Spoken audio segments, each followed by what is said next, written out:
La situazione sta gradualmente cambiando, l'anticiclone che ci ha interessato, anche se con fasi alterne così a lungo tempo, cede il passo decisamente e quindi ne approfitta una depressione addirittura che dal nord Europa ci indirizzerà a sistemi perturbati, aria instabile, che darà effetti anche evidenti.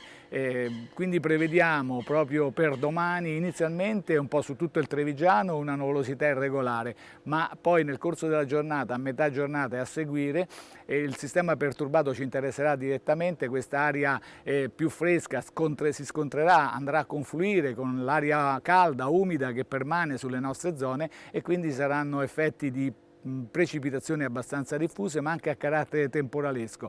Naturalmente queste potranno essere più intense e soprattutto sulle zone pedemontane, no?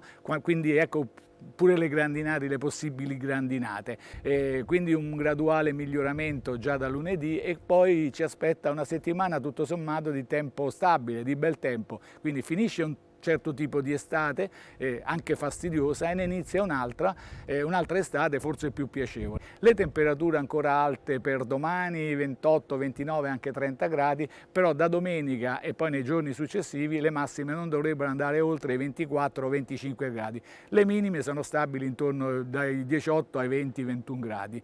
L'Alto Adriatico con questa situazione è mosso, localmente anche molto mosso. È tutto.